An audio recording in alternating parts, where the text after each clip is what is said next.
On se retrouve aujourd'hui pour une petite vidéo portant sur les automatismes, à savoir comment tracer une droite lorsque l'on a soit son équation réduite, soit un point et son coefficient directeur. Donc d'abord, petit rappel, l'équation réduite d'une droite est forcément de la forme y égale mx plus p. Ça, c'est une droite qui est non parallèle à l'axe des ordonnées, ou x égale k, à ce moment-là, la droite est parallèle à l'axe des ordonnées. Le nombre m est appelé le coefficient directeur. C'est le coefficient de proportionnalité entre la variation en ordonnée, delta y, et la variation en abscisse. Et du coup, on a la formule m égale delta y sur delta x. C'est ce qui nous servira à tracer la droite lorsqu'on a le coefficient directeur. Le nombre p est l'ordonnée à l'origine, c'est-à-dire l'ordonnée du point d'intersection de la droite avec l'axe des ordonnées. Lorsqu'on connaît l'équation réduite d'une droite non parallèle à l'axe des abscisses, on peut la tracer en utilisant l'une des deux méthodes, soit en déterminant deux points d'intersection de cette droite. Étant donné qu'on a une droite, pour la tracer, on a simplement besoin de deux points, et quand on a son équation réduite, il suffit de prendre deux valeurs de x, on calcule les valeurs de y qui correspondent, et on obtient alors à ce moment-là un couple xy qui nous donne les coordonnées d'un point de la droite. Soit on se sert d'un point de cette droite et on utilise le coefficient directeur de celle-ci. À ce moment-là, le plus simple, c'est de trouver le point d'intersection de la droite avec l'axe des ordonnées, s'il ne vous l'est pas donné. C'est le point de coordonnées 0, 3, mais n'importe quel autre point peut faire l'affaire. Et en partant de ce point, on va avancer de 1 unité en abscisse et on se déplacer de m unités en ordonnée, soit vers le haut, soit vers le bas, suivant le signe de m. On obtient alors à ce moment-là un nouveau point, et ces deux points nous permettent de tracer la droite recherchée. Voyons sur un exemple. Tracer la droite D, passons par le point A, de coordonnées -4, -2, et de coefficient directeur 1,5. Donc, je place d'abord le point A. Donc, mon point A, il est de coordonnées -4, -2. Donc, mon point A, il est ici. Ensuite, le coefficient directeur est 1,5. Donc, je n'ai qu'à me déplacer de 1 en abscisse. Et je sais qu'à ce moment-là, je vais monter de 1,5. Et j'obtiens un nouveau point qui appartient à la droite.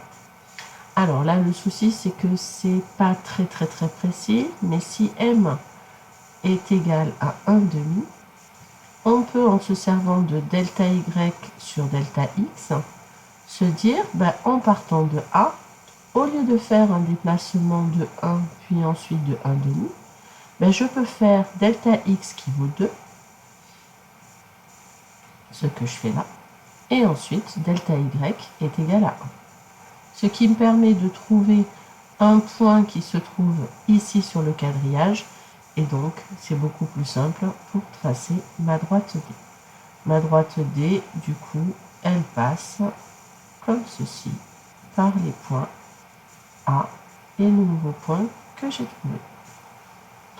Question 2. Tracer la droite grand D d'équation y égale -2x plus 3. Je vais me servir de la seconde méthode, à savoir prendre les valeurs pour x et calculer les valeurs de y qui correspondent. Donc si x est égal à 3, à ce moment-là, j'ai moins 2 fois 3 plus 3, ce qui fait moins 6 plus 3, ça fait moins 3. Et donc, j'obtiens un premier point de coordonnées 3, moins 3. Puis, si x vaut 1, j'ai moins 2 fois 1 plus 3. À ce moment-là, ça fait 1. Et j'obtiens un autre point de coordonnées 1, 1. Je vais placer mes points. Donc, le point de coordonnées 3, moins 3, qui est ici. Et le point de coordonnées 1, 1, qui est là. Et donc ensuite, je peux tracer la droite qui passe par ces deux points.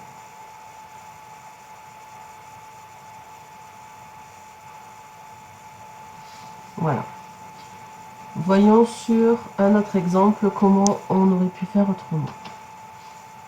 Voyons avec la droite D d'équation y égale moins 3x plus 2. On sait que m est égal à moins 3 et p est égal à 2. Donc, j'ai un premier point qui est de coordonnées 0, 2. On place donc le point de coordonnées 0, 2 qui se trouve ici. Ensuite, j'ai besoin de trouver un autre point. Donc, par exemple, si x est égal à moins 1, à ce moment-là, y est égal à moins 3 fois moins 1 plus 2, ce qui fait 5. Donc, j'obtiens un point de coordonnées moins 1, 5, que je place aussi sur mon repère. Moins 1, 5, le point est donc ici. Et ensuite, je n'ai plus qu'à tracer la droite qui passe par ces deux points.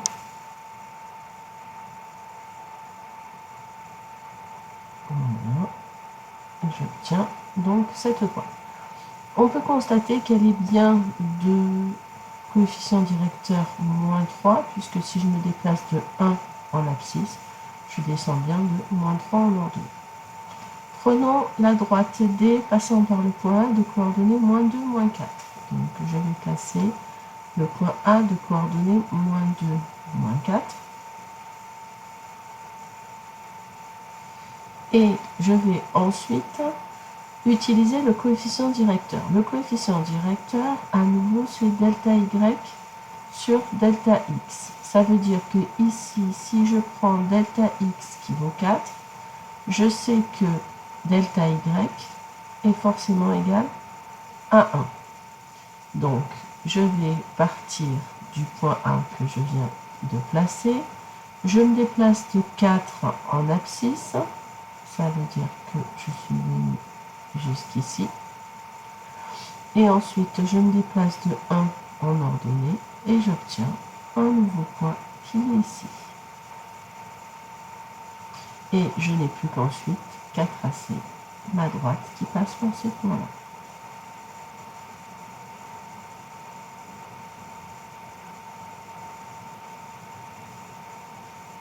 Voilà, j'espère que cette vidéo vous aura permis de mieux comprendre comment tracer des droites à partir soit de leur équation réduite, soit à partir d'un point et de la connaissance de leur coefficient directeur.